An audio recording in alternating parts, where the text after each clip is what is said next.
ایک شخص سائل حضرت عثمان کے پاس پہنچا، حضرت عثمان ابن عفان، مسجد کے دروازے میں ملاقات ہو گئی۔ اس سائل نے حضرت عثمان سے سوال کیا، غور کیجئے گا، سوال کے جواب میں حضرت عثمان نے اس کو 5 درہم عطا کر دی۔ 5 درہم لے کر اس کا گزارا نہیں ہو پا رہا تھا۔ اللہ اکبر، عجیب ہے، یہاں سے 5 ملے مگر گزارا 5 میں نہیں ہو رہا تھا۔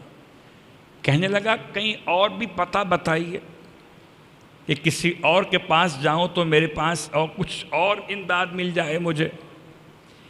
کہنے لگے مسجد میں چلے جاؤ، 3 جوان بیٹھ کے مسجد میں گفتگو کر رہے ہیں، ان کے پاس چلے جاؤ، ہاشمی جوان ہیں تو تمہارا مسئلہ حل کر دیں گے۔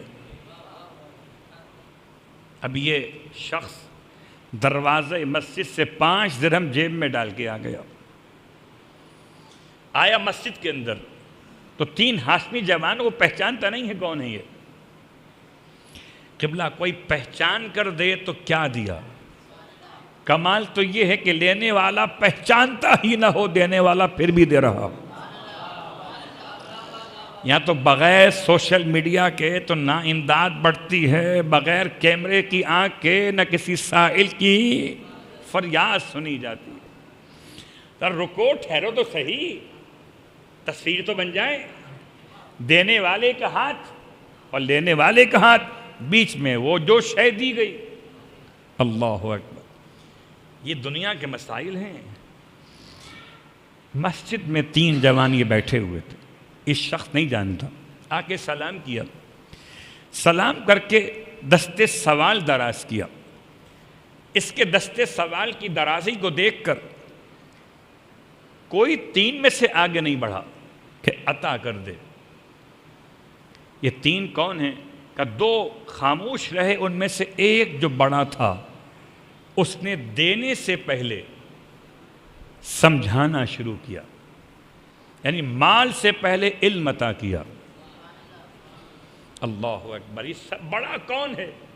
وہ 2 چھوٹے کون ہیں؟ کہ ایک بڑے کا نام حسن ہے تو چھوٹے کا نام حسین ہے، ساتھ میں عبداللہ ابن جعفر طیار بیٹھے ہیں۔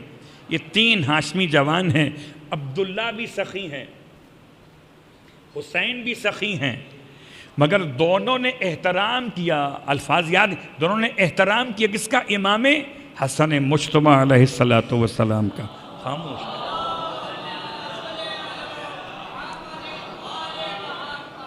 حجت صامت حسین ہیں، حجت ناطق حسن مجتبی۔ آپ بھی بول سکتے تھے، آپ بھی بیان کر سکتے تھے، مگر آپ خاموش رہے۔ علم بھی دیا تو حسن مجتبی نے دیا۔ فرمایا دستے سوال دراز کرنا اچھی بات نہیں ہے، سوائے 3 موقع جن میں انسان کو اجازت ہے کہ دستے سوال دراز کرے۔ جب شدید قرض ہو، جب کوئی دیت ایسی واجب ہو چکی ہو جسے ادا کرنا انسان پہ لازم ہو چکا ہو اور سرمایہ نہ ہو، یا انسان فقر و غربت کی کیفیت میں اس مقام پر پہنچ گیا ہو کہ شدید فقر ہو، شدید فقر، شدید قرض یا دیت کا مسئلہ، یہ شخص کہتا ہے ان 3 میں سے میرا ایک مسئلہ ہے۔ امام نے اپنے ابا کے دامن سے 50 دینار نکالے۔ یہ 50 گنے کس نے؟ راوی نہیں گنے، تو لینے والے نے گنے۔ دینے والا ہمارا عجیب عنوان ہے، ہم دینے والے ہو کے گنتے ہیں۔ امام نے دیتے ہوئے نہیں گنے، لینے والے نے بعد میں گنے کیا دیے۔ بڑا فرق ہے، بڑا فرق۔ اللہم صلی اللہ 50 جیسے ہی امام حسن نے 50 عطا کیے، امام حسین نے اپنے ابا کے دامن میں ہاتھ ڈالا، 49 نکالے۔ کیا گن کے نکالے تھے؟ ایسا دست امامت ہے کہ ادب بھی سکھا رہے ہیں، مقام بھی بتا رہے ہیں۔ سائل کو تو دونوں سے مل رہا ہے۔ خدا کا کتنا بڑا احسان ہے، لوگ 10 جنتیوں کو لے کے بیٹھے ہیں عشرہ مبشرہ کے نام سے۔ ارے ہم تو جنت کے جوانوں کے دونوں سرداروں سے دونوں ہاتھوں سے لے رہے ہیں، یہاں سے بھی لے رہے ہیں، یہاں سے بھی۔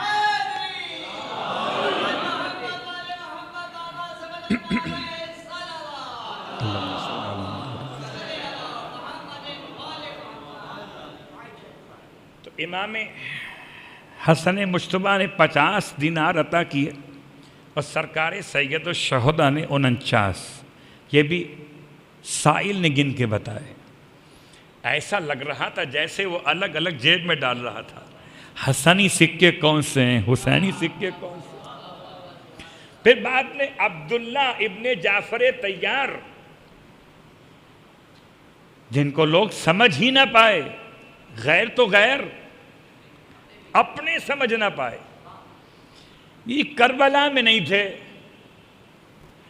یہ کیسے ہو سکتا ہے، شریک کیوں نہیں ہوئے، شہید کربلا کیوں نہ کہلائے؟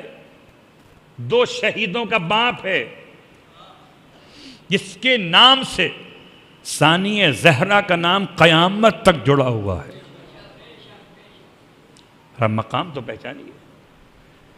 اور اب یہ 2 ہاتھوں سے جب اس کو سائل کو عطا ہو گیا، اب تیسرے ہاتھ کی کیا ضرورت تھی؟ یہ بتا دیا عبداللہ بن جعفر طیار نے کہ اگر اس وقت شہزادی کونین کا تیسرا بیٹا جناب زینب کبریٰ کے شوہر کے مقام پر ہوتا تو اتنے ہی عطا کرتا، اس لیے کہ یہ حسین سے بھی چھوٹے ہیں اور حسن سے بھی چھوٹے ہیں۔ ادب ملحوظ خاطر رہے۔ 48 نکالے دینار اپنی جیب سے، سائل کو دے دیے۔ اب یہ اس زمانے کی سکوں کی بات ہو رہی ہے، جب سکے جیب میں اتنے سارے تو جیبیں بھر جاتی تھی۔ اب جب باہر نکلا یہ شخص لے کر تو وہ کھڑے تھے وہاں پر، کہنے لگے بڑی دیر لگ گئی۔ نارملی اگر کوئی سوال کرنے جائے تو فوراً یا تو یس یا نو، یا ملے گا یا نہیں ملے گا، دیر کیوں لگ گئی اتنی؟ سائل نے حضرت عثمان ابن عفان سے کہہ دیا کہ جی دیر اس لیے لگی کہ وہ سوال کر رہے تھے۔ اب پوچھا انہوں نے سوال کیا کر رہے تھے، کہ موصوف خود تو جب دے رہے تھے کوئی سوال نہیں کیا تھا، یعنی 5 درہم دیے بغیر سوال کے۔ یہاں سوال کیا سوال کر رہے تھے؟ کیا فرما رہے تھے؟ ہاتھ دراز کرنا مناسب نہیں سوائے 3 حالتوں کے، کہ شدید قرضہ ہو یا گلے پر دیت گردن پر ہو یا شدید فقر و فاقہ ہو۔ اچھا سوال کر رہے تھے۔ پھر میں نے بتایا تو ایک نے 50 دیے، گن رہا ہوں، ایک نے 49 دیے، ایک نے 48 دیے ہیں۔ تو سائل تھا۔ حضرت عثمان ابن عفان کہتے ہیں ارے یہ وہ گھرانے ہیں کہ جنہوں نے شیر نہیں پیا، علم پیا ہے۔ اللہ اکبر۔ شیر مادر کے بجائے یہ علم الہی سے سیراب ہوتے رہے۔ اللہ اکبر۔ تو یہ شخصیتوں کے اعتبار سے ہم بات یہاں پر لائے تھے آپ کی خدمت میں کہ سرکار سید الشہداء 10 سال تک اسی معاہدے کو جو امام حسن مجتبیٰ کر گئے تھے اسی کو کنٹینیو کرتے رہے۔ آپ نے معاہدے کو نہیں توڑا، آپ نے صلحوں کو اپنی طرف سے ختم نہیں کیا۔ اللہ اکبر۔ حالانکہ حاکم شام نے صلحوں کی پابندی تو کبھی کی نہ تھی، حاکم شام نے صلح کی پابندی نہیں کی، لیکن اس کے باوجود بھی سرکار سید الشہداء جب 28 رجب کو وہ صلح کی وہ شرط ختم ہوئی، اس کے مطابق امام یہ فرما کے گئے تھے، لکھ کر گئے تھے مولا مجتبیٰ کہ یہ حکومت دی جا رہی ہے حاکم شام کو، اور اس شرط کے ساتھ کہ اسے اختیار نہیں ہے کہ اپنی جگہ کسی کو اپنا جانشین بنا۔ اگر حاکم شام نہ رہے تو یہ حکومت واپس پلٹ کر حسن کی طرف آئے گی، اور اگر حسن نہ رہے تو حسن کے بعد یہ حسین کی طرف آئے گی۔ اللہ اکبر، یہ تھی وہ شرط صلح کی۔ اس کے اعتبار سے حاکم شام اور حاکم شام کی اولادوں کو اس کا اختیار نہیں دیا گیا تھا کہ وہ حکومت حاصل کرے، اس صلح کے نتیجے والی حکومت۔ لیکن بہرحال امام کی شخصیت، امام کی سیرت کے ساتھ ساتھ بہرحال ایک جملہ آپ کی خدمت میں کہ ایسی بارگاہ کا تذکرہ کہ صلح کر کے امام نے ایک بات سمجھا دی کہ جو ظاہر اسلام پر عمل کرے اس سے تو صلح ہو سکتی ہے، لیکن جو ظاہر اسلام کو بھی ختم کر دے اس سے صلح ممکن نہیں ہے۔ یعنی یہ شراب پینے والا،